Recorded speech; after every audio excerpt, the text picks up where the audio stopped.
A storm was gathering over Washington, a tempest of secrets and lies about to break. In the eye of that storm, one man walked, oblivious, into the pages of history, not as a hero but as a traitor. This is the story of his final, ruinous hour. Smash that like button, subscribe, and stay until the end to witness the fall. The air in the Hart Senate office building was as it always was on a Tuesday morning, a sterile, climate-controlled hum, thick with the scent of floor polish and ambition. Congressman Adam Schiff, a man tailored by Harvard and hardened by the Beltway's brutal physics, moved through its marble canyons with the frictionless ease of a predator in his own jungle. His reflection, a fleeting ghost in the polished stone, showed a man at the apex of his power. The red silk of his tie was a slash of color against the muted tones of the corridor, a banner of his unyielding confidence. He was the grand inquisitor of the modern age, the man who had stared down a president and hadn't blinked. Today was just another hearing, FBI oversight.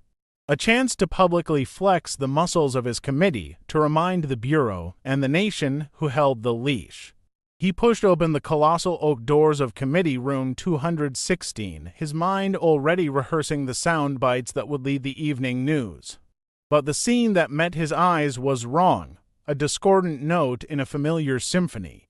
The room was packed, not just with the usual C-SPAN crew and a few bored journalists, but with a bristling array of network cameras, their red recording lights glowing like malevolent eyes, and the security was heavy to heavy. Federal marshals, their jackets taut over concealed hardware, stood sentinel at every exit. They weren't there for crowd control. They were there to contain something. Then he saw him.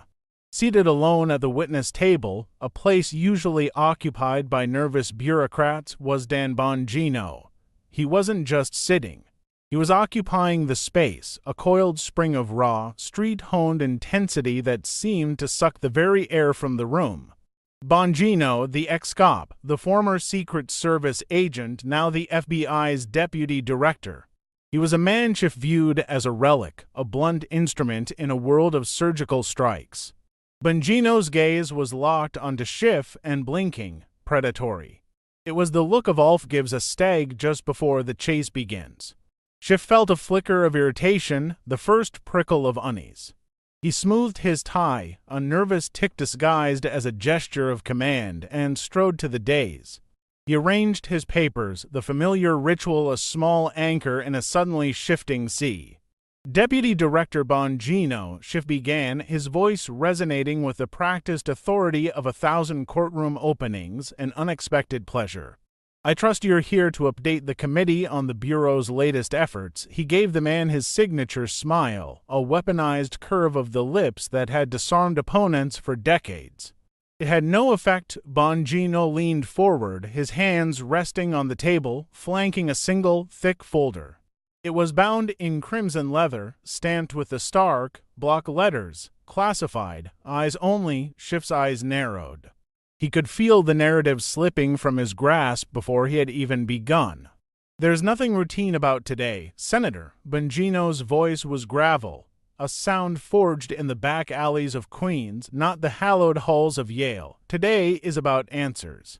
Not the ones you manufacture for CNN, the real ones. The room, already quiet, became unnervingly still. The low hum of the cameras seemed to amplify the silence. Schiff felt a familiar surge of prosecutorial instinct, attack, discredit, control. That's a bold accusation, Deputy Director. One might even call it insubordinate. I've been conducting oversight of the Bureau since you were wrestling suspects in a back alley. The jab was meant to remind Bongino of his place, to reassert the hierarchy. Bongino's smile was thin and dangerous. And I've been putting my life on the line for this country while you were selling it out from your mansion in Beverly Hills. So let's drop the act, Adam. The use of his first name was a calculated violation, a deliberate shattering of protocol. Schiff felt a flush of heat creep up his neck. This was a street fight, not a hearing. Before we get to the questions, Senator, I want you to understand something. Bongino's voice dropped, becoming intimate, conspiratorial, forcing everyone in the room to lean in. I have waited for years for this day, for years of watching you poison this country with lies, for years of collecting the evidence of your treason. The word hung in the air, obscene and shocking. A gasp rippled through the gallery. Schiff's heart hammered against his ribs, a frantic bird trapped in a cage of bone. He opened his mouth to issue a furious rebuttal, to decry this part as an ambush, but Bongino's hand slowly, deliberately moved to the crimson folder. "You see, Adam, you came here today thinking you were the prosecutor," he said, his fingers tracing the classified stamp. "You thought this was your hearing, your stage. But you're not the prosecutor today." He paused, letting the weight of his words settle. "You're the defendant, and this is your trial." With a soft rustle of leather, Bongino opened the folder. The trap was sprung. The execution had begun. Schiff's mind, a finely tuned instrument of legal strategy and political warfare, was now a maelstrom of frantic calculations. This was a coup, a meticulously orchestrated ambush played out on live television. His entire career had been built on controlling the narrative, on being the one who framed the questions and defined the truth. Now he was the subject, pinned under the unblinking eye of the camera, his legacy being rewritten in real time by a man he had fatally underestimated. He could feel the sweat beading on his brow, a cold betrayal by his own body. He had to regain control. He fell back on the oldest trick in the book, procedural obstruction. "Mr. Chairman," he began, his voice a fraction to high, "I must formally object to this theatrical stunt.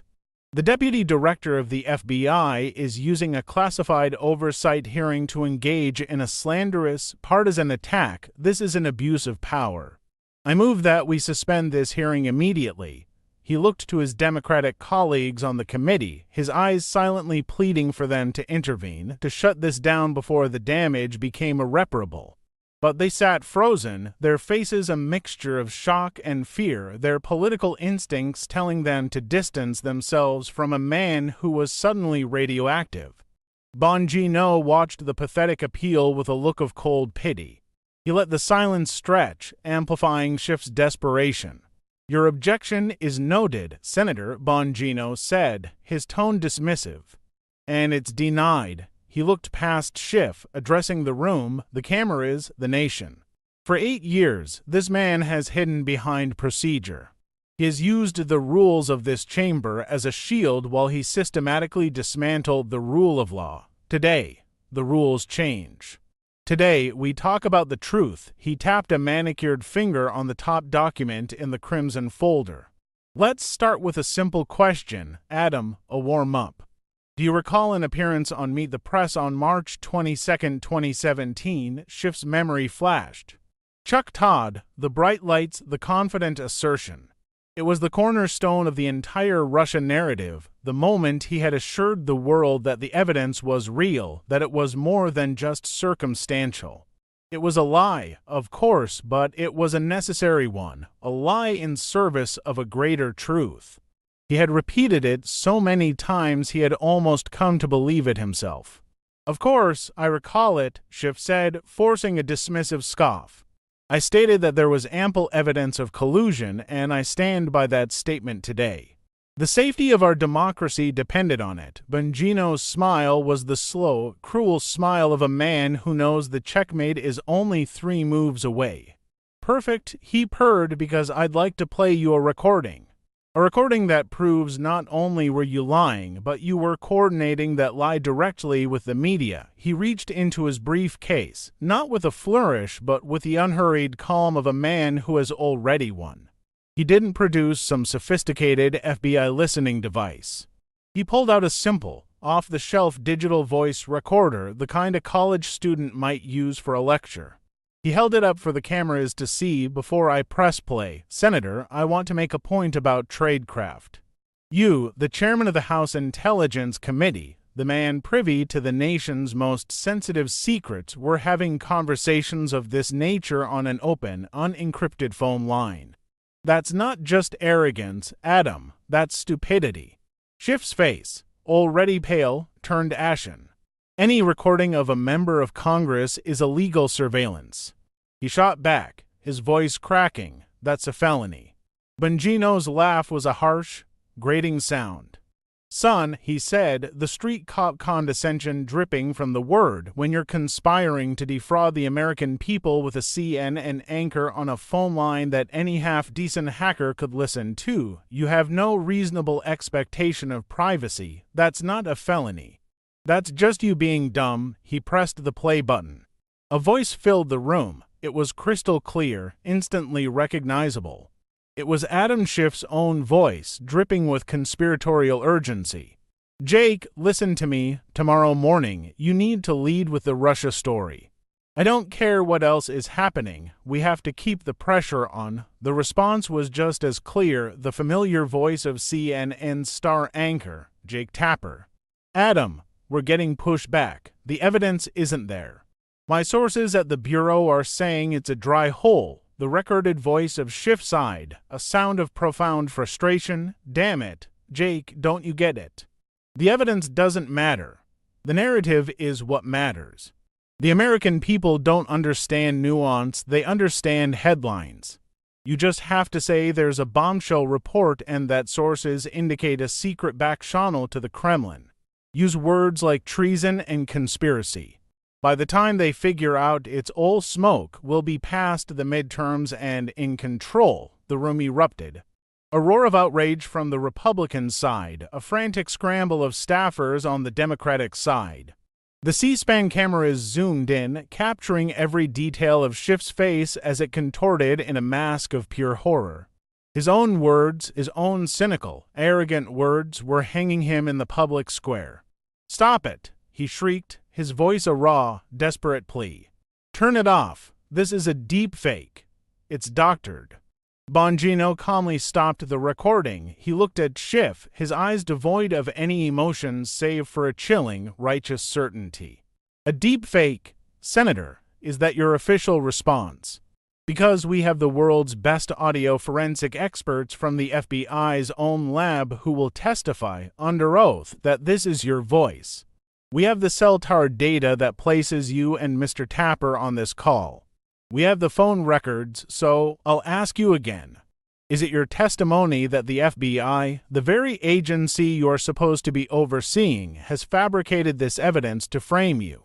Schiff was trapped. To admit the recording was real was to confess. To claim it was fake was to accuse the FBI of a conspiracy so vast it was unbelievable. He was paralyzed, his brilliant legal mind short-circuiting. He could only stammer, This is taken out of context." Bongino leaned back, a picture of satisfaction. "The context, Senator, is that you just admitted to conspiring with the media to knowingly lie to the American people to influence an election. And that, Adam," he said, reaching for a second, identical recorder, "is just the appetizer. The rustle of paper was the only sound in the world. Inside that crimson folder lay a universe of secrets, and Adam Schiff felt the gravitational pull of his own doom. His mind, a finely tuned instrument of legal maneuvering and political calculus, was suddenly screaming, a cacophony of panicked thoughts. This wasn't an ambush, it was an annihilation. He could feel the eyes of the world on him, the unblinking lenses of the cameras transmitting his every twitch, every bead of sweat to millions. He was the star of a show he didn't write, the lead in a tragedy he never saw coming. He had to regain control. He was Adam Schiff. He had faced down presidents, dismantled political dynasties, and orchestrated the narratives of a nation. This man, this thuggish ex-cop, was nothing. "Mr. Bongino," he began, his voice a strained imitation of his usual confident baritone, "if this is your idea of a political stunt, it is a pathetic and desperate one. This committee will not be held hostage by your partisan theatrics. Present your questions, or I will have you removed." Bongino looked up from the documents, his eyes filled with a chilling sort of pity. "Stunt? Senator, a stunt is when you go on Meet the Press and tell the American people you have evidence of Russian collusion that you know doesn't exist. This," he tapped a document with his forefinger, "is justice." He slid a single sheet of paper from the folder. It was a transcript. "Let's start with a warm-up. Adam, a simple memory test. March 22, 2017, you sat across from Chuck Todd. You looked into the camera, a picture of solemn gravity, and you told the world you had more than circumstantial evidence of collusion. Do you recall that moment? Schiff's mind raced. It was a foundational lie, one of the first and most crucial pillars of the narrative he had so carefully constructed. He had repeated it so many times it had almost become true in his own mind. "Of course, I recall it," he said, forcing a dismissive tone. "And I stand by it. The evidence was compelling." Bongino's smile was the last thing Schiff wanted to see. It was a smile of absolute certainty, of a man who not only held the winning hand but was about to savor playing every single card. "Perfect," Bongino said softly. "Because I'd love to show the American people just how compelling that evidence was." He reached down into a briefcase beside his chair, his movements unhurried, almost casual. He didn't produce a sleek, FBI-issued device. He pulled out a cheap, plastic digital voice recorder, the kind a college student might use for a lecture. He held it up for all to see. "Before I press play, Senator, a quick lesson in operational security. When you're conspiring to commit sedition, it's generally a bad idea to do it on an open, unencrypted phone line. You have no reasonable expectation of privacy. That's not illegal surveillance, Adam. That's just you being arrogant." Schiff's blood ran cold. A recording. It was impossible. His communications were secure, weren't they? Any recording of a member of Congress is a violation of federal law. He blustered, his voice rising. "You're presenting illegally obtained." Bongino cut him off, his voice sharp as a razor. "Save it for your lawyer, Senator. You're going to need a good one." He pressed the play button. The sound that filled the chamber was a thunderclap in the suffocating silence. It was Adam Schiff's own voice, rendered with perfect, damning clarity. "Jake, listen to me. The Russia story is losing steam. We need a shot in the arm. I need you to go big with it tomorrow morning." The responding voice was instantly recognizable, the familiar cadence of CNN star anchor, Jake Tapper. "Adam, what have you got? The well is running dry. We can't keep saying bombshell if there's no bomb." Schiff's recorded voice was impatient, condescending. "It doesn't matter what we have. It matters what people think we have. Run with the narrative. Secret back channels to the Kremlin. Use words like explosive and walls closing in. The base will eat it up. The American people are too stupid to know the difference anyway. Just keep the pressure on." A collective gasp sucked the air from the room. It was the sound of a god falling from Olympus. The camera zoomed in on Schiff's face, a canvas of disbelief and horror. His own words, his own cynical contempt for the public, echoing in the chamber of power. He was exposed, naked, his carefully crafted persona of a noble public servant shredded in an instant. "Stop it," Schiff choked out, lunging forward in his chair as if he could physically seize the sound from the air. "Turn it off. This is a deep fake, a fabrication." Bongino calmly pressed the stop button. He looked at Schiff, his expression unreadable. "Fabrication, Senator. It sounds exactly like you. But don't worry, I have more." He reached back into the briefcase and produced a second recorder. "This one is even better. This is you, 1 week later, talking to the special counsel himself, Robert Mueller. You were worried he wasn't finding the evidence you needed, so you decided to give him some. Motivation." Schiff was on his feet now, his chair scraping loudly against the floor. "You cannot play a conversation with the special counsel. That is privileged communication. There's no privilege when you're committing obstruction of justice," Adam, Bongino said, his voice dropping to an icy calm. He pressed play. Mueller's weary, conflicted voice filled the room. "Adam, I've told you. The evidence simply isn't there. We're chasing shadows." Schiff's response was brutal, the voice of a mob boss, not a statesman. "Robert, let me be blunt. Your job isn't to find the truth. Your job is to find a crime.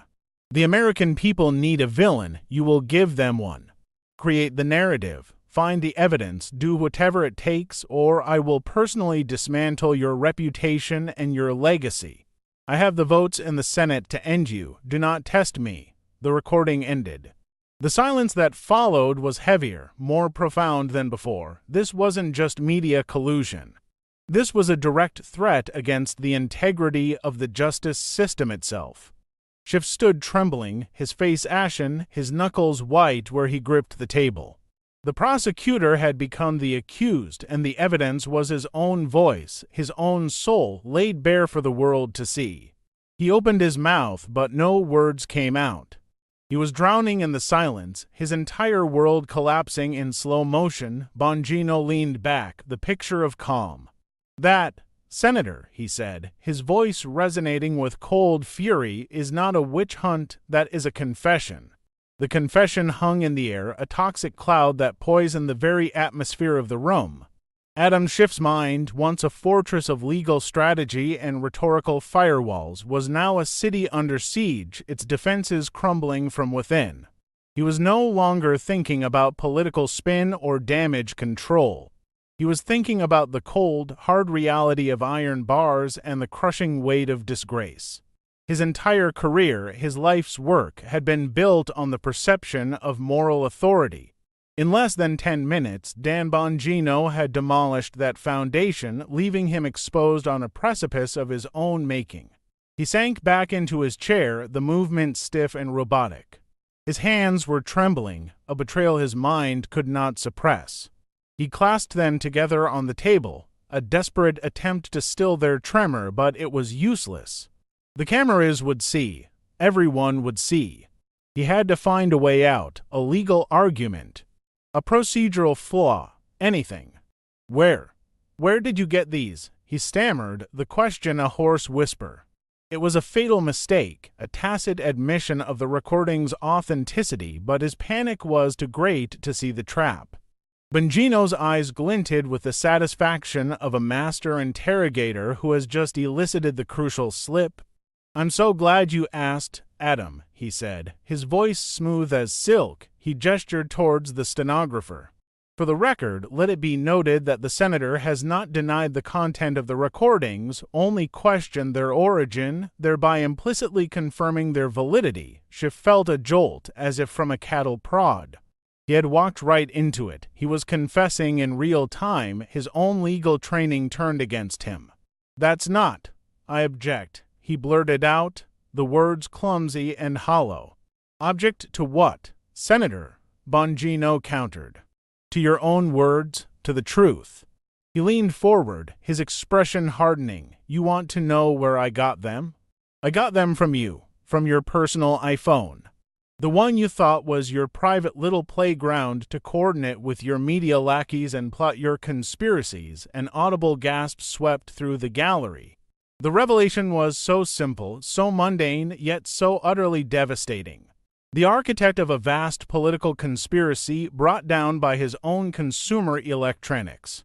"You see, Adam, you're a creature of habit," Bongino continued, his tone now that of a lecturer dissecting a specimen.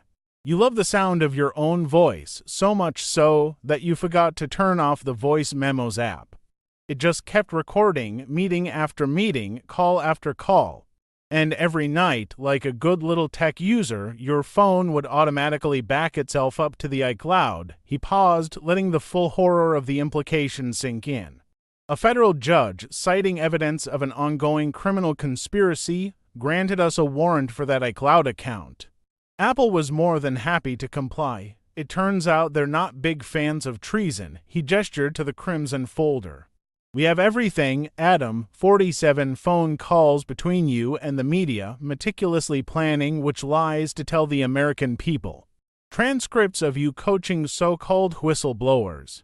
Memos outlining strategies to create evidence." Schiff felt a wave of nausea. His entire secret history, his shadow career as a master manipulator, was sitting in a folder on the table in front of him. It was a digital ghost that had come back to haunt him, to drag him down into the abyss. He tried to rally, to summon the last vestiges of his prosecutorial fire. "This is a gross violation of my privacy. A partisan fishing expedition, privacy. Bongino's laugh was a bark, sharp and devoid of humor. You forfeited your right to privacy when you used your public office to orchestrate a coup against a duly elected president. And this isn't a fishing expedition, Senator, this is a harvest.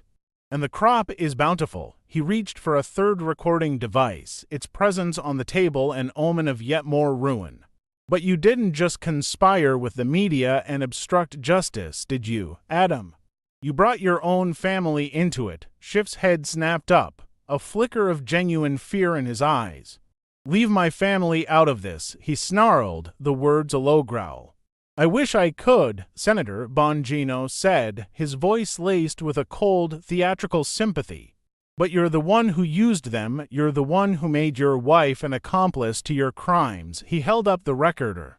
This is a particularly sad one, Adam. This is a call between you and your wife. Eve, you're discussing how to launder the payments you were receiving for your media coordination. No, Schiff whispered, the word barely audible. It was a plea. A desperate, final appeal to a man who had no mercy left to give.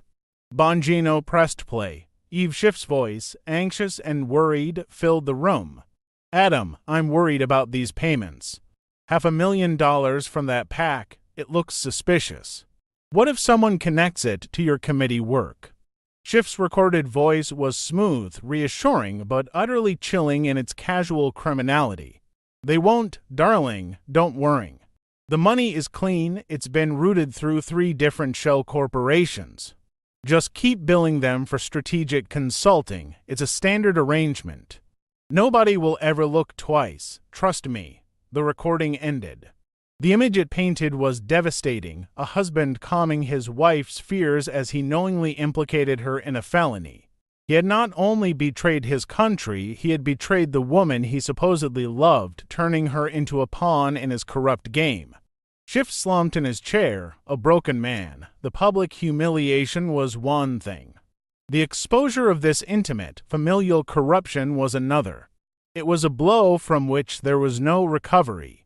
He stared at Bongino, his eyes pleading, please. No more, but Bongino's face was a mask of grim determination. He reached for the second folder, this one even thicker than the first, its cover a stark, foreboding black. More, Bongino said, his voice a low growl. Adam, we're just getting to the good part. We haven't even talked about the Ukraine whistleblower you invented from whole cloth. We haven't talked about the lies you told to the FISA court. We haven't talked about the treason. He gestured towards the main entrance of the committee room. But don't take my word for it. I've brought a guest. Someone you told the American people for 3 years didn't exist. The heavy oak doors swung open. Flanked by 2 stone-faced federal marshals, a man in his 40s, his face pale with terror, was escorted into the room. The moment Schiff saw him, his world, already collapsing, shattered into 1,000,000 irreparable pieces. Ladies and gentlemen, Bongino announced, his voice booming with theatrical flair. Meet Eric Chiaramella. The name fell into the room like a grenade, its detonation a wave of pure shock. Eric Chiaramella, the ghost in the machine. The faceless, nameless whistleblower whose complaint had plunged a nation into the trauma of impeachment. For years, his identity had been the most fiercely guarded secret in Washington, a name spoken only in hushed whispers and encrypted texts. To see him here in the flesh was like seeing a mythical creature step out of the shadows and into the harsh, unforgiving light of reality, the gallery erupted. Reporters, seasoned veterans who thought they were immune to surprise, were on their feet, shouting questions, their faces a mixture of disbelief and journalistic ecstasy. Democratic staffers, who had built their careers on the foundation of Chiaramella's complaint, scrambled for their phones, their faces ashen. This was not just a political earthquake, it was a seismic event that was leveling the entire landscape. Adam Schiff stared, his mind refusing to process what his eyes were seeing. It was impossible. Chiaramella was his creation, his asset. He was protected, insulated, buried under layers of classification and legal privilege. To see him here, under the custody of federal marshals, could mean only one thing. The conspiracy was not just unraveling. It had been completely and utterly compromised. This is an outrage. Schiff roared, finding his voice in a surge of desperate fury. He tried to stand, to project an authority he no longer possessed. This man is a protected whistleblower. His identity is classified. You are endangering his life and violating the law. Bongino watched Schiff's tirade with the detached calm of a zookeeper observing a frantic animal in a cage. It's hard to claim whistleblower protection, Senator, he said, his voice cutting through the noise like a surgeon's scalpel, when you were never a whistleblower to begin with. You were a co-conspirator. He turned his attention to the man at the witness table. Ciaramella was trembling, his hands shaking so violently he could barely adjust the microphone. He looked like a man being led to his own execution, but he also had the grim resolve of someone who had finally decided to tell the truth, no matter the cost. Mr. Ciaramella, Bongino said, his tone softening, becoming almost gentle. Please tell the committee and the American people what really happened. Ciaramella took a deep, shuddering breath. When he spoke, his voice was thin, reedy. The sound of a man crushed by the weight of a terrible secret. My name is Eric Ciaramella. I was a CIA analyst detailed to the National Security Council. He glanced at Schiff, a look of profound betrayal in his eyes. In August of 2019, Congressman Schiff summoned me to a meeting. He said the Mueller investigation had failed to produce the desired result. He said they needed a new front, an insurance policy. He's lying. Schiff screamed, his voice cracking with panic. He's been coerced. This testimony is inadmissible. Two marshals took a step closer to the dais, a silent warning. Bongino never took his eyes off Ciaramella. Tell them about the meeting, Eric. Tell them what he asked you to do. It was at a discreet location, a private room at the Capitol Hill Club. Ciaramella continued, his voice gaining a small measure of strength. He told me he had a plan to launch impeachment proceedings based on the president's phone call with Ukrainian President Zelensky. He said it was the only way to save democracy from a second Trump term. The specificity of the details was damning. This wasn't a vague accusation, it was a first-hand account. I told him I hadn't heard the call, Ciaramella said, his voice dropping. I only had second-hand and third-hand rumors, hallway gossip from other NSC staffers. I told him I couldn't file a complaint based on hearsay. He looked directly at Schiff, his gaze unwavering. And do you know what he said? He said, that's the beauty of it, Eric, you don't have to. I'll write the complaint for you. I'll make it sound credible, official. All you have to do is sign your name to it. The room was dead silent. The accusation was monstrous. The chairman of the House Intelligence Committee, the man in charge of overseeing the nation's most sensitive secrets, had not just encouraged a whistleblower. He had fabricated one. He had authored the very complaint he would later claim to be investigating. Eric, Bongino said softly, did you, by any chance, happen to record these conversations? Ciaramella nodded, a look of profound misery on his face. I was terrified. I knew what he was asking me to do was illegal, that it was a perversion of the entire intelligence process. I started recording our meetings on my phone. For my own protection, Bongino gestured to an aide who placed another small, digital recorder on the witness table. Let's play the recording from that first meeting at the Capitol Hill Club. He pressed play. The audio was slightly muffled, the background noise of a restaurant barely audible, but the voices were clear. Schiff's voice, smooth and persuasive. Eric, think of it as a piece of theater. We need a hero, a patriot who was so disturbed by what he heard that he had to risk his career to come forward. That hero is you, Ciaramella's voice, hesitant and fearful, but Congressman, I didn't hear it. I would be lying to federal investigators. Schiff's laugh, a chilling, dismissive sound. It's not a lie, Eric. It's a narrative. And right now, the country needs this narrative more than it needs the literal truth.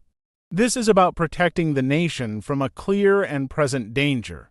Sometimes the greater good requires us to bend the rules. The recording ended, but the sickening sentiment lingered in the air.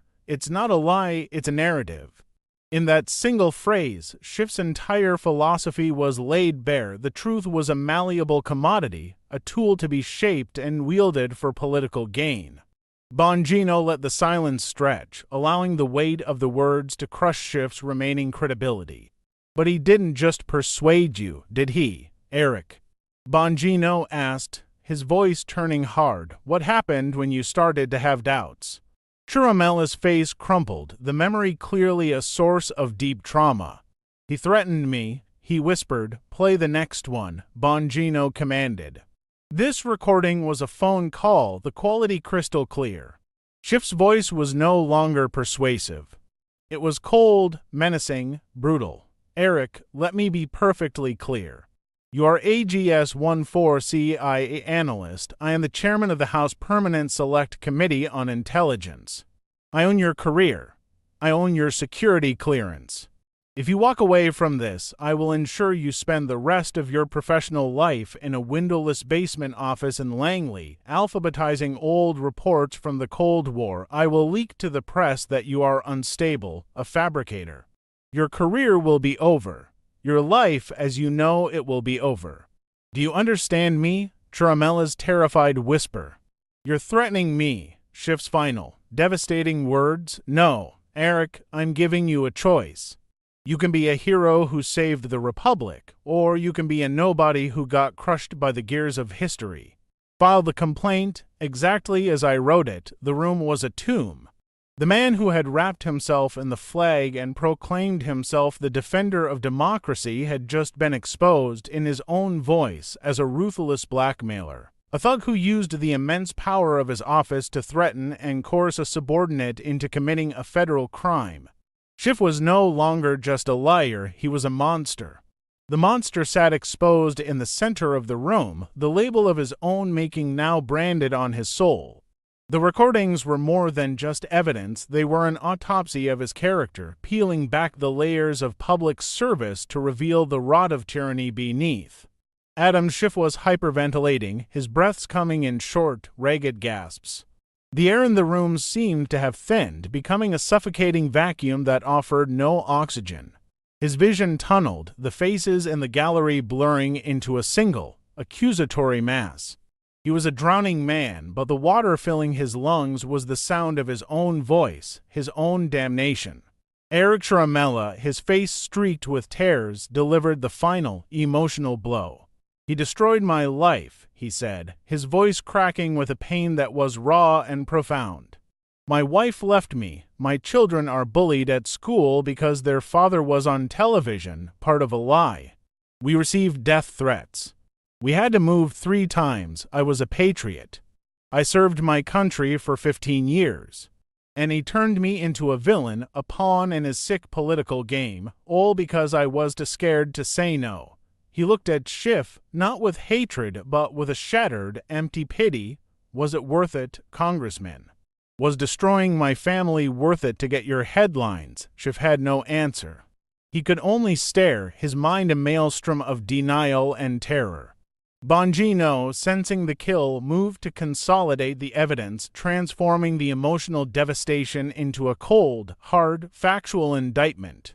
He stood and walked to a large digital display that had been wheeled into the room. Ladies and gentlemen, while Mr. Chiramella's testimony is powerful, the documentary evidence is irrefutable. On the screen, a timeline appeared, stark and linear.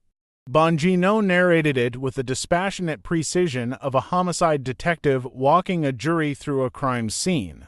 August 15, 2019, Congressman Schiff meets with Eric Chiramella at the Capitol Hill Club.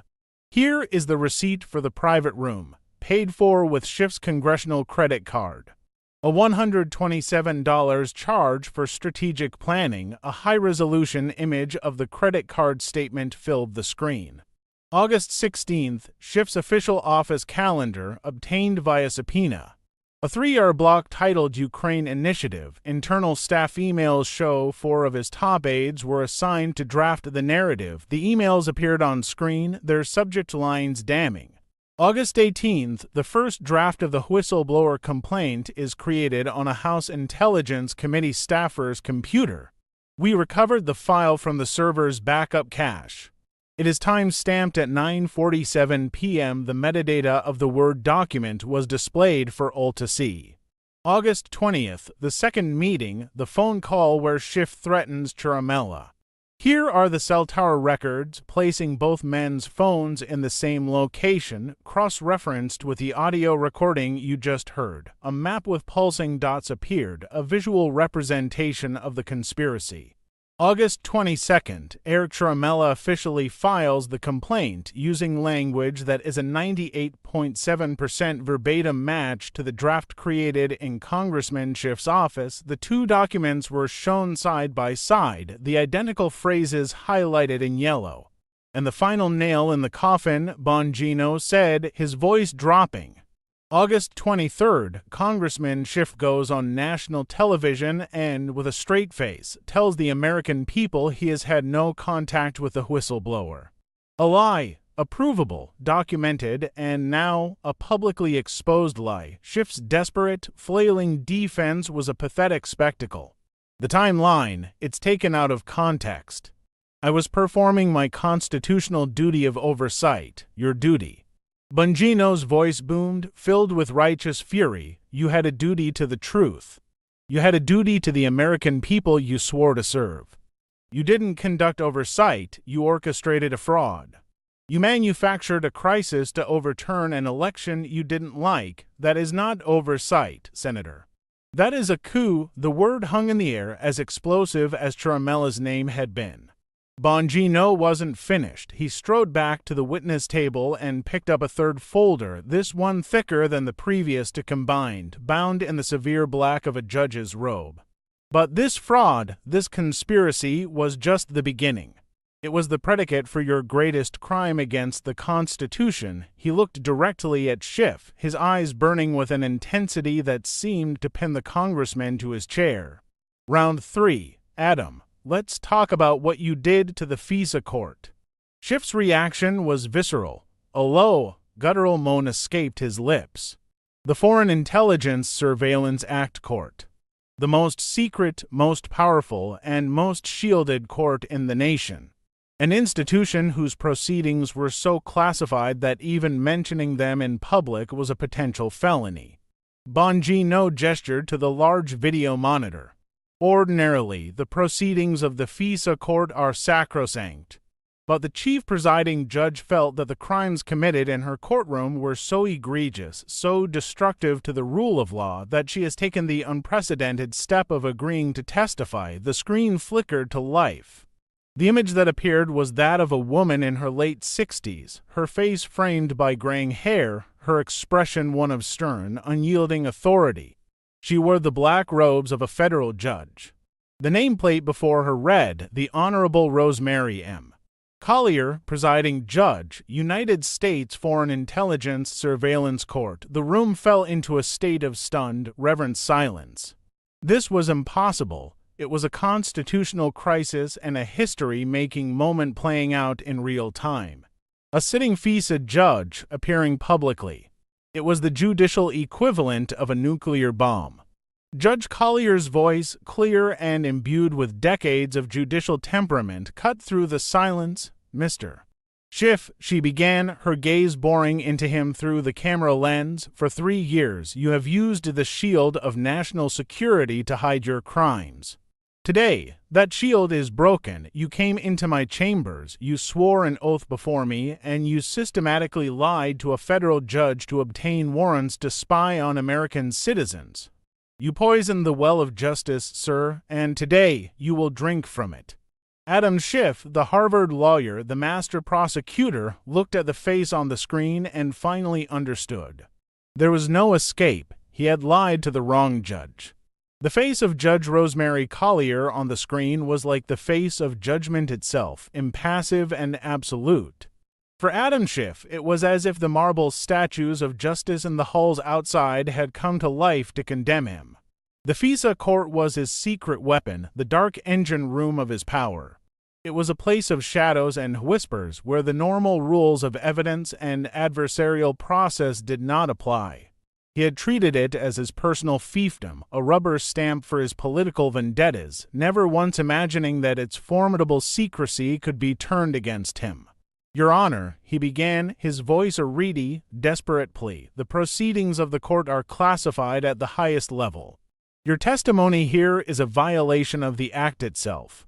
Judge Collier's expression did not soften. Her voice was cold, precise, and utterly dismissive. "Mr. Schiff, I am well aware of the laws governing this court.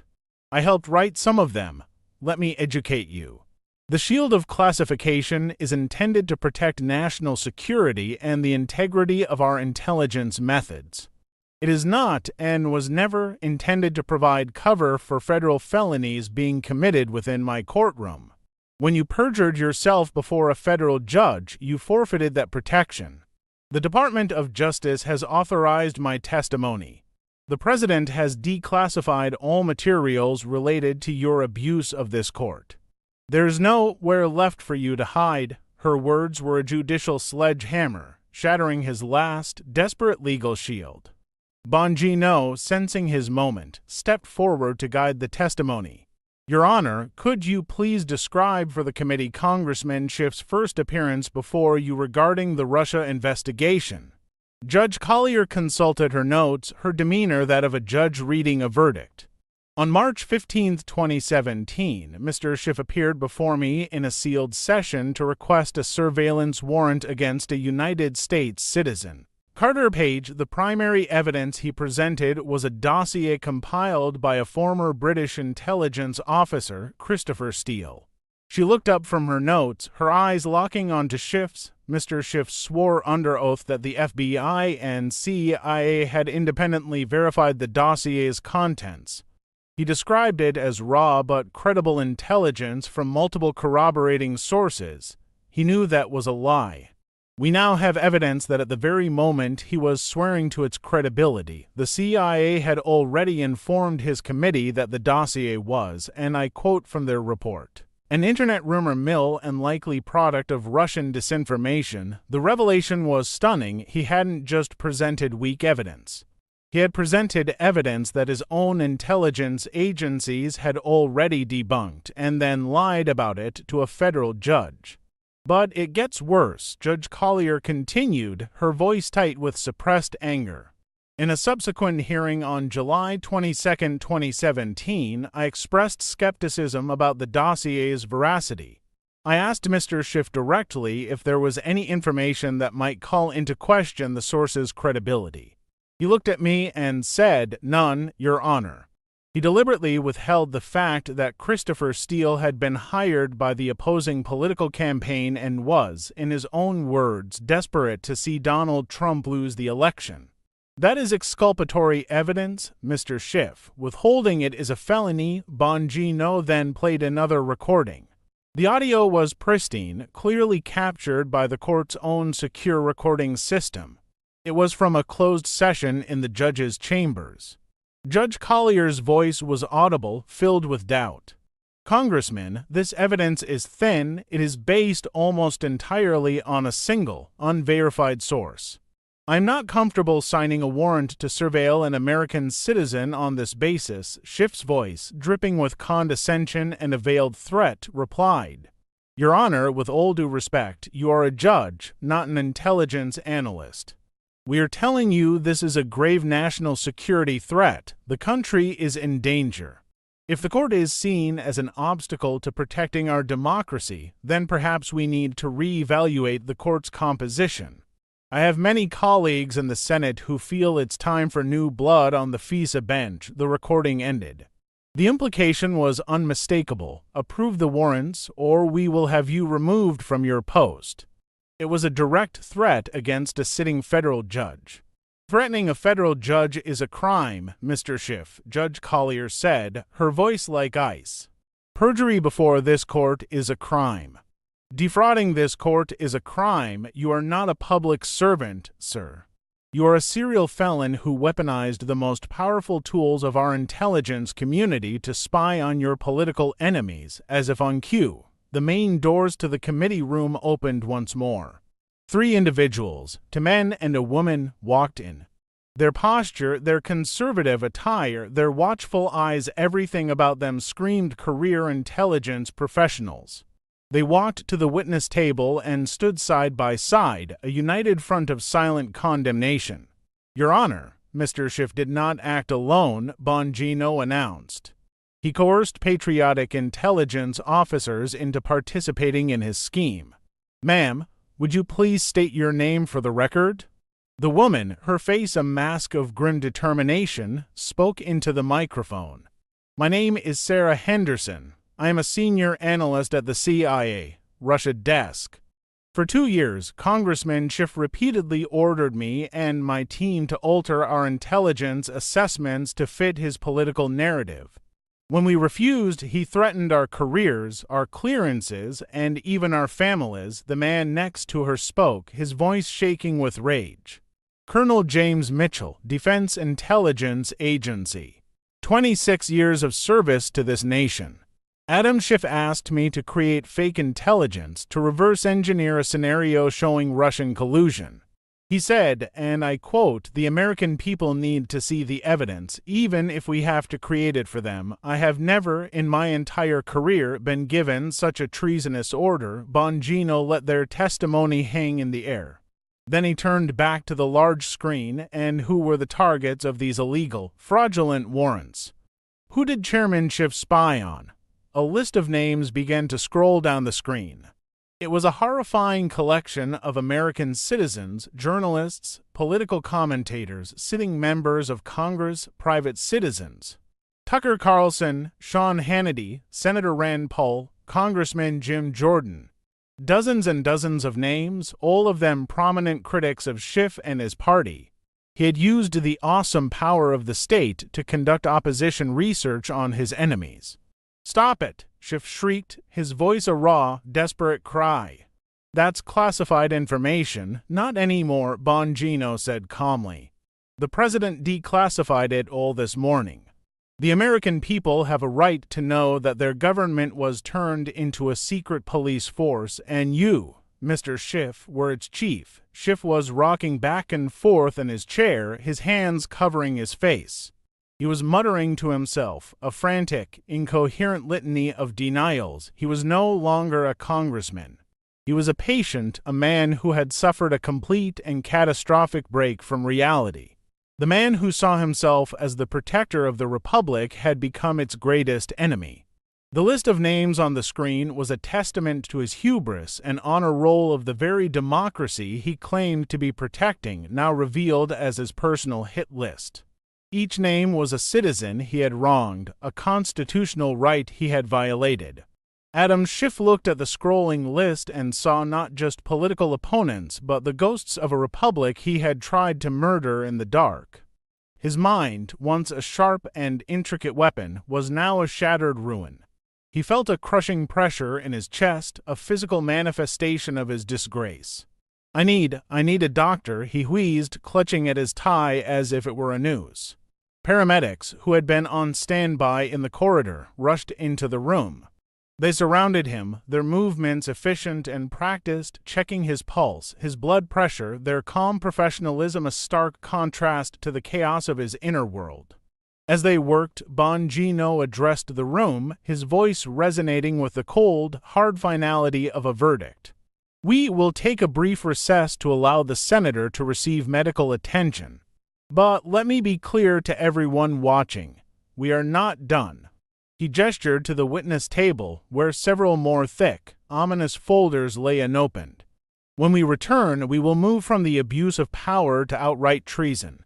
We will present evidence of financial corruption that will shock the conscience of this nation. We have bank records from Swiss accounts. We have testimony from captured foreign intelligence officers. We have evidence that this man, Adam Schiff, was not just a partisan zealot. He was a paid asset of the Chinese Communist Party." Schiff, now being helped onto a stretcher, heard those words. Through the fog of his panic, the word Chinese cut through like a shard of ice to his heart. It was the one secret he believed was truly buried, a crime so profound, so monstrous, that he had convinced himself it could never see the light of day. As the paramedics wheeled him out of the room, his eyes locked with Bongino's. In that final, silent exchange, Schiff's look of terror was met with an expression of pure, unyielding resolve. 30 minutes later, a paler, visibly diminished Adam Schiff was wheeled back into the committee room.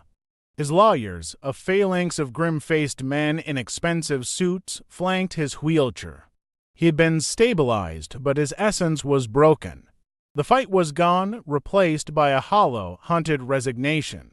"Welcome back," Senator Bongino said, his tone devoid of any genuine concern. "I'm glad you're feeling well enough to continue. Because now, we get to the heart of the matter. We get to the money." Another large monitor was brought into the room. This time, it displayed the sterile, gray interior of a federal supermax prison interview room. Seated at a metal table was a man in an orange jumpsuit. He was shackled, but his posture was ramrod straight, his expression one of arrogant disdain. "Senator Schiff," Bongino announced, "I'd like you to say hello to an old friend of yours. This is Mr. Chen Wei, a former deputy director of China's Ministry of State Security. He was apprehended last month attempting to exfiltrate another asset from U.S. soil. He has been very cooperative." Schiff's reaction was a jolt of pure horror. "This is absurd. You can't use the testimony of a captured communist spy. It's propaganda, coerced nonsense." The man on the screen, Chen Wei, laughed. It was a dry, rasping sound. His English was precise, with only a faint accent.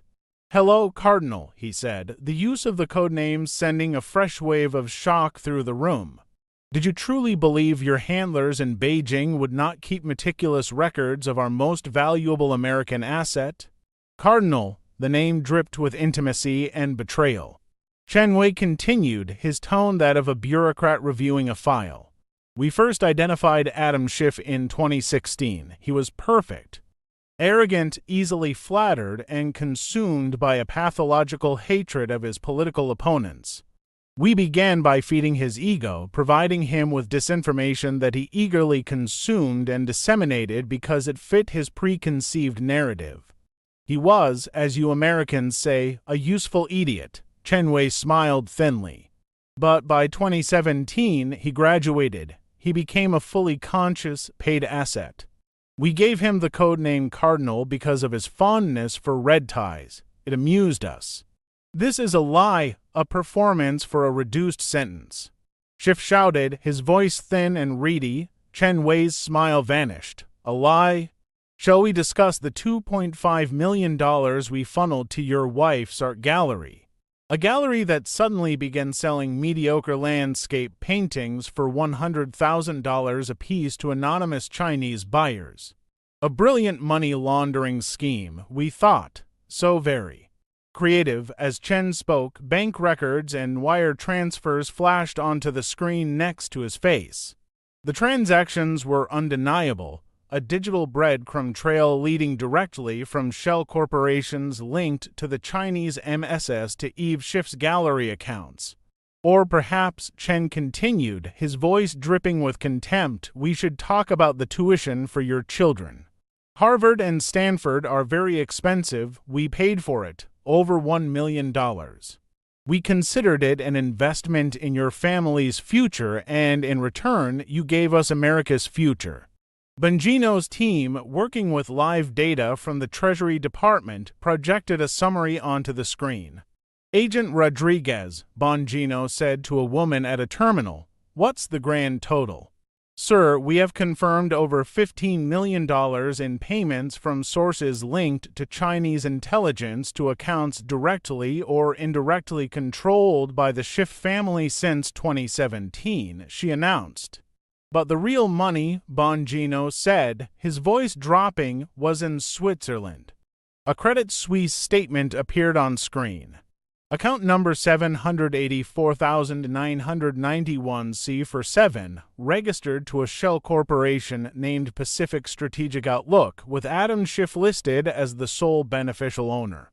The balance, displayed in stark, bold numbers, was staggering $47,832,119. You sold your country, Adam Bongino said, his voice a low, furious whisper. You sold out every man, woman, and child in this nation for a Swiss bank account and a mansion in Beverly Hills. The final piece of evidence was an audio recording. This was intercepted by the NSA 2 days ago, Bongino explained. It is a call from Senator Schiff to a handler at the Chinese embassy in Washington, D.C. Schiff's voice, frantic and terrified, filled the room.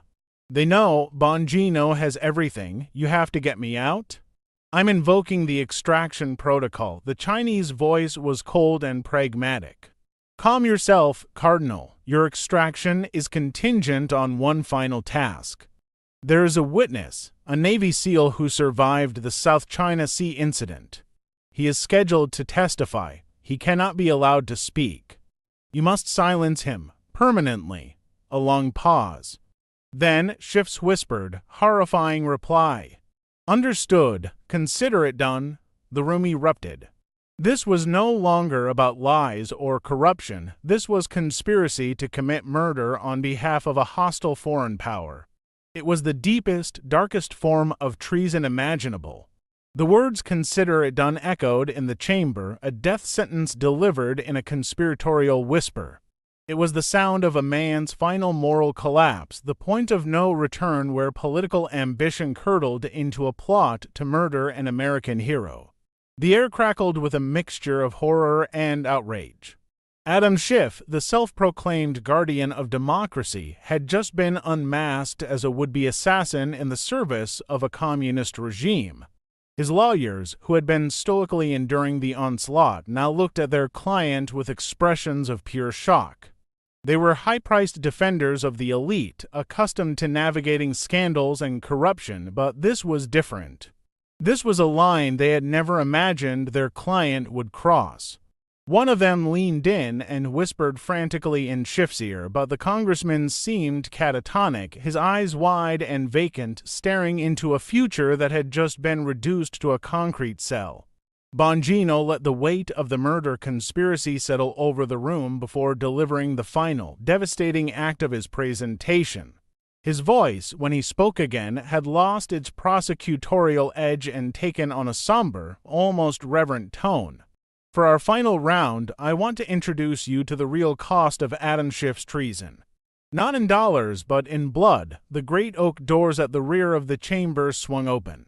The sound that followed was not the shuffle of lawyers or the click of cameras, but the slow, rhythmic cadence of a man on crutches, each step a testament to his pain and his resilience. He was a Navy SEAL, his dress uniform immaculate despite the prosthetic leg visible below his right knee. His face was a mask of controlled fury, his eyes burning with a fire that could have melted steel. Behind him, a solemn procession of Gold Star families entered, mothers and fathers, wives and children, their faces etched with a grief that was timeless and profound. They carried framed photographs of their fallen sons, husbands, and fathers. They took their seats in the front rows of the gallery, a silent jury of the bereaved. Ladies and gentlemen, Bongino announced, his voice thick with emotion, please show your respect for Petty Officer First Class Marcus Rodriguez. Of the United States Navy SEALs, Rodriguez made his way to the witness table, refusing any offer of help. He settled himself in the chair, placed his crutches beside him, and adjusted the microphone with a steady hand. He looked not at the committee, not at the cameras, but directly at Adam Schiff. It was a gaze of pure, unadulterated hatred. On March 23, 2021, Rodriguez began, his voice a low, steady growl. My team was sent on a mission codenamed Operation Neptune's Thunder. Our objective was to intercept a Chinese spy vessel in the South China Sea that was attempting to recover a downed American drone. We were told it was a routine snatch and grab. High risk, but standard. He paused, his jaw tightening. It wasn't standard, it was a slaughter. They were waiting for us. They knew our insertion vector, our numbers, our communications frequencies, even the names of our point men. It was a perfectly prepared kill box. The room was utterly silent, captivated by the raw power of his testimony. 3 of my brothers died on the deck of that ship, Rodriguez said, his voice cracking for the first time. He reached into his uniform pocket and pulled out 3 worn photographs, laying them side by side on the table before him. Petty Officer James Jimmy Mitchell. He was 26. His wife had just had their first baby. Petty Officer David Chen, 24 years old. He was the funniest guy I ever knew, and Petty Officer Robert Big Rob Williams. 28. He was the rock of our team. The faces of the 3 fallen SEALs appeared on the large screen, young, smiling, immortalized in their prime. The quiet sobs of their families in the gallery were the only sound. I held Jimmy in my arms as he bled out. Rodriguez continued, his voice now a choked whisper. He looked up at me, and his last words were, "How, Marcus, how did they know?"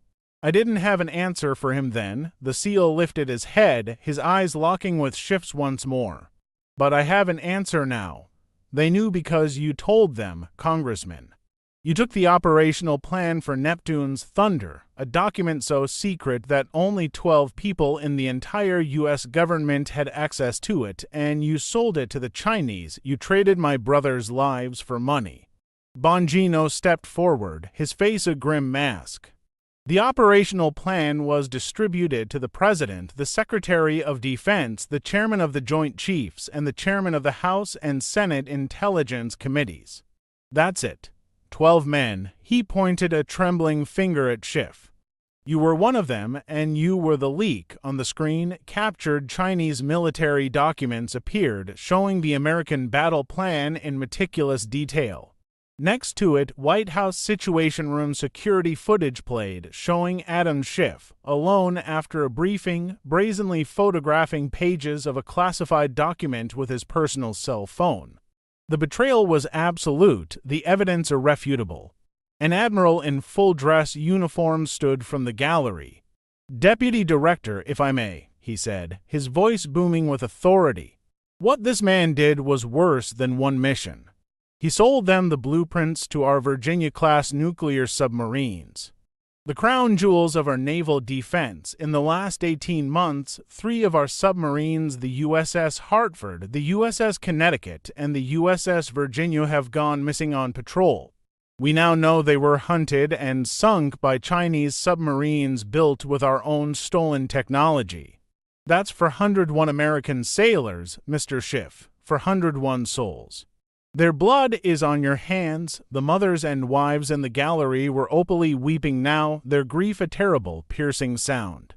One woman cried out, "My son was on the Hartford. He was just a boy." The committee room doors burst open with a violent crash.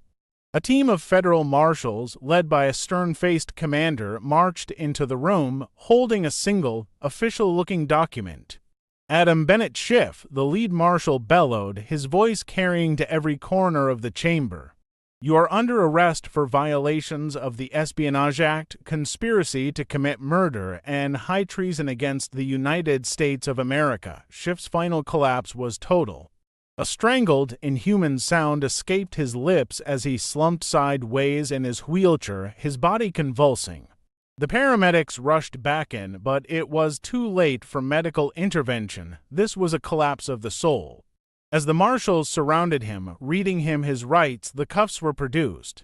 The sharp, metallic click as they locked around his wrists was the sound of justice, the final punctuating note in the symphony of his downfall. The man who had put a nation on trial had finally been judged himself. The click of the handcuffs was the sound of a world breaking. It was the sound of a powerful man's final, irrevocable severance from freedom and influence.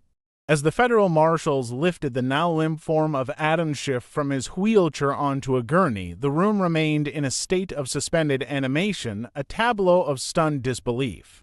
The man who had lectured a nation on patriotism, who had wrapped himself in the fabric of the Constitution to tear it to shreds, was now a federal prisoner, his legacy reduced to a single, damning word: traitor.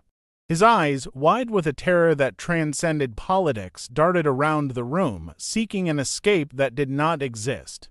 They fell upon the Gold Star families, their faces a mixture of profound grief and grim vindication. They fell upon Marcus Rodriguez, who stood tall on his one good leg, a living monument to the lives Schiff had sold. Finally, they fell upon Dan Bongino, who stood watching, his expression not of triumph but of solemn, weary duty. As they wheeled the disgraced congressman toward the exit, his expensive suit now rumpled, his signature red tie askew, Bongino stepped forward to address the cameras, his voice a low, powerful current that commanded the attention of the nation. Today, justice has been served, he began, his voice resonating with the moral authority he had earned. But what we have witnessed here is more than the fall of one corrupt man. It is the exposure of a sickness, a cancer that has been growing in the heart of our republic. For years, this man and his enablers in the media and in the halls of power positioned themselves as our moral superiors. They told us they were defending democracy while they worked in the shadows to subvert it. He gestured toward the empty chair where Schiff had sat. They lied to you. They spied on you. They conspired to overturn your vote. And when they were caught, they sold your secrets and your sons to our enemies to cover their tracks. They believed they were untouchable, a protected class, above the law that governs the rest of us. His voice rose, filled with a righteous anger that spoke for millions. Let the events of today be a warning to every corrupt politician, every compromised bureaucrat, every media talking head who chose narrative over truth. We see you. The American people see you. Your time is up. Within minutes of Schiff's arrest being broadcast live, the digital world fractured. The hashtag Schiff treason exploded across social media, becoming the single most used hashtag in internet history. Twitter's servers, unable to handle the unprecedented traffic, crashed not once but twice. News organizations that had spent years championing Schiff, building him up as a heroic figure, were thrown into a state of existential panic. On CNN, the network that had served as Schiff's primary platform, a stunned Anderson Cooper, live on air, removed his earpiece and spoke directly to the camera. We were wrong, he stammered, his face pale. For years, we gave this man our airtime, our credibility. We trusted him, and he betrayed us. He betrayed our viewers. He betrayed the country. I don't know how we recover from this. The confession was a watershed moment. It triggered an avalanche.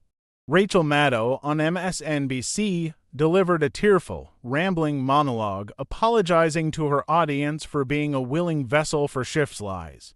The hosts of Morning Joe, who had lauded Schiff as a patriot, sat in stunned silence for a full 2 minutes of live television before the network cut to a commercial.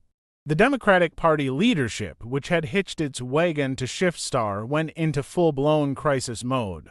Nancy Pelosi, the former speaker who had personally selected Schiff to lead the impeachment, announced her immediate resignation from Congress in a hastily written statement, citing a profound failure of judgment. Chuck Schumer, the Senate Majority Leader, held a frantic press conference, his face a mask of desperation, promising full cooperation and attempting to distance the party from the man who had, until hours ago, been one of its most powerful figures. The dam of denial had broken, and the flood of consequences was just beginning. Across the country, a strange and powerful sense of catharsis took hold. Spontaneous gatherings appeared in town squares, not of protest but of celebration. People wept openly in the streets, strangers embracing, united in the shared relief that the truth had finally prevailed. Dan Bongino became an overnight folk hero, a symbol of integrity in an age of deceit. Bongino for President merchandise appeared online, selling out within hours. Polling firms, rushing to capture the national mood, found him with a near-universal approval rating, a figure unheard of in modern American politics. But as the initial shockwave subsided, a darker realization began to set in. The Schiff affair was not just about one man, it was about a system. The institutions that were supposed to protect the country, the media, the intelligence agencies, the leadership of a major political party had all been complicit, either through active participation or willful blindness. The sense of relief was tempered by a chilling question: how deep did the rot go? Who else knew? Who else was involved? The arrest of Adam Schiff was not the end of the story. It was the beginning of a national reckoning. The swamp had been exposed, its darkest creature dragged into the light. But everyone knew, with a dawning sense of dread and determination, that he was not the only monster lurking in its depths. The hunt had just begun. The trial of Adam Bennett Schiff was not a trial in the conventional sense. It was a formality, a procedural epilogue to a story whose ending had already been written in the indelible ink of his own recorded words. The evidence was so absolute, so comprehensive, that his high-priced legal team, facing a mountain of audio, video, and financial data, could offer no defense. They advised him to plead guilty, to accept a deal to spare himself the spectacle of a death penalty trial. He refused. In a final, pathetic act of defiance, born of a narcissism that even total ruin could not extinguish, he chose to face a military tribunal. The proceedings were swift and brutal. One by one, the witnesses from the hearing returned: Eric Shiramella, Judge Rosemary Collier, the CIA analysts, and the Gold Star families. Their testimony, now entered into a formal court record, painted a portrait of a man whose corruption was bottomless. The final witness was Petty Officer Marcus Rodriguez, who stood before the panel of military judges and, in a voice devoid of all emotion, recounted the deaths of his brothers. He did not look at Schiff. He did not need to. The verdict was a foregone conclusion: guilty on all 47 counts. Treason, espionage, conspiracy to commit murder. The sentence was delivered without ceremony: life in prison, without the possibility of parole, to be served at ADX Florence, the federal supermax facility reserved for the nation's most dangerous traitors and terrorists. There would be no book deals, no lecture tour, no comfortable retirement. His name would become a byword for betrayal, a cautionary tale whispered in the halls of power for generations to come. His family's assets, every dollar traced back to Chinese blood money, were seized. The Beverly Hills mansion was sold, its proceeds used to create a fund for the children of the 401 sailors who perished on the submarines he had compromised. His wife, Eve, facing her own charges for money laundering, cooperated fully, her testimony painting a sad picture of a woman who chose willful blindness over moral courage. The political and media establishment that had enabled him continued to crumble. Within 6 months, 17 members of Congress implicated in the wider conspiracy had resigned in disgrace. The leadership of the Democratic National Committee was swept out, replaced by a new generation desperate to cleanse the stain of treason. CNN and MSNBC, their credibility shattered, saw their ratings plummet to historic lows. Their parent companies, facing shareholder revolts and advertiser boycotts, initiated a brutal house cleaning, firing dozens of executives, producers, and on-air personalities who had been complicit in the Schiff narrative. A new era of journalistic skepticism was born from the ashes of their self-immolation. Dan Bongino, against his own protestations, was confirmed as the new director of the FBI. His first act was not to hold a press conference, but to fly to the homes of the Gold Star families of Operation Neptune's Thunder. He met with them privately, away from the cameras, and listened to their stories. He promised them that the FBI would never again serve the powerful, but would forever serve the people. His reforms of the Bureau were swift and decisive. He fired hundreds of politically motivated agents and administrators, dismantled the corrupt seventh floor, and instituted a new mandatory ethics curriculum based on a simple principle: follow the evidence no matter where it leads. Public trust in the FBI, once at an all-time low, began a slow and steady climb. America began to heal, but it was the healing of a body that had survived a near-fatal disease. The scar tissue was a permanent reminder of the vulnerability of democracy, of how easily the institutions of freedom could be turned into instruments of tyranny. Federal prisoner number 47,291, Adam Schiff, spent 23 hours a day in a soundproof 7 by 12-foot concrete cell. The Harvard lawyer who had once commanded the nation's attention now had no one to talk to. The master manipulator who had plotted in the shadows now lived under the perpetual glare of fluorescent lights. He had no access to news, no contact with the outside world. His only view was a 4-inch wide slit of a window showing a sliver of the Colorado sky. He was a ghost in his own life, a man erased from the world he had tried to rule. 6 months after the hearing that shook the world, Director Bongino stood before a graduating class of new FBI agents at Quantico. His speech was not broadcast, but it would become the creed of a new generation of law enforcement. "Look at the man you see on the wall of shame," he told them, gesturing to a newly hung picture of Adam Schiff. "Do not remember him as a monster. Remember him as a warning. A warning about what happens when ambition goes unchecked, when ego replaces duty, and when the pursuit of power becomes more important than the pursuit of truth." He believed he was smarter than the system. He believed the rules didn't apply to him. He was wrong. No one is above the law. Not a congressman, not a senator, and not an FBI agent. Never forget that. His final words resonated with the weight of all that had been lost and all that had been saved. The battle for the soul of this nation is never over. It is fought every day in the choices you make, in the integrity you uphold. Go out there and be worthy of the trust that has been placed in you. Go out there and defend the Republic. Smash that like button, subscribe for more stories of justice. And never, ever stop fighting for the truth.